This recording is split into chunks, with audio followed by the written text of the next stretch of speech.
in the list later. I'm grateful to you, my noble friend. My lords, I long ago came to the painful recognition that many members of your lordship's house think that to serve in this place without having served down the corridor in the other place was an absolutely enormous advantage. So it is with some temerity that I seek to draw on my experience in the other place, 27 years, not as long as my noble friend Lord Heseltine, to make a preliminary observation. At the end of the negotiations, there will either be an agreement or a decision by the government to leave the European Union without an agreement. And whichever of those scenarios comes about, the other place will have its say. And the other place will not only have its say, the other place will have its way. If the agreement that is reached by the government is unacceptable to a majority of the members of the House of Commons, they will vote accordingly. And if the government proposes to leave the European Union on terms which are unacceptable to a majority of the members of the House of Commons, they will vote accordingly. And they don't need the authority of Mr. David Jones for that. They don't even need the authority of my right honourable friend, the Prime Minister, for that. And they certainly don't need this new clause for that. They don't need any authority of that. They will have their say, they will have their way. And for those of us who believe that parliamentary supremacy rests with the House of Commons, that is the ultimate safeguard. Now, I want to make a couple of observations about the new clause. I think the noble Lord Pannick, in the end, really admitted, not quite explicitly, but in effect admitted, that it does provide, in its present form at any rate, a veto for your lordship's house. He said it was extremely unlikely that your lordships would exercise that veto, and in the end, he was obliged to accept a lifeline from my noble friend Viscount Hailsham.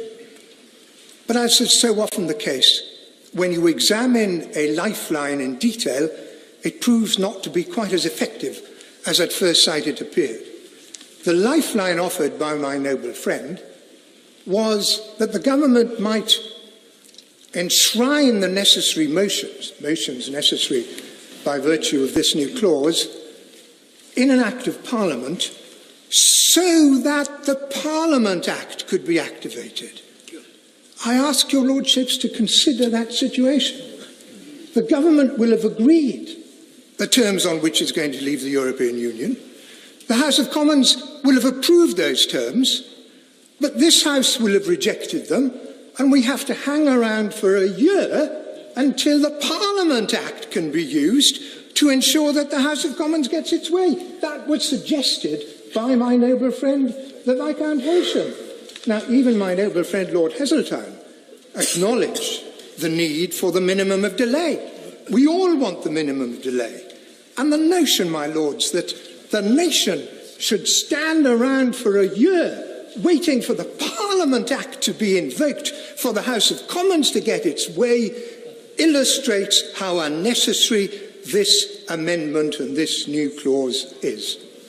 And I want to make one other general point on the new clause. Of course, if we put the requirement for approval by this House and by the other House and so on the face of the statute, if we put it on the statute book, then it becomes justiciable.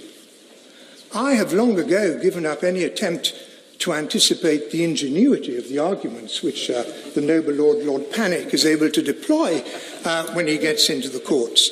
But just think of the potential which would exist for arguing that the motion that had been approved by one House or the other didn't quite match up to this interpretation or that of the new clause, which would be on the face of the statute.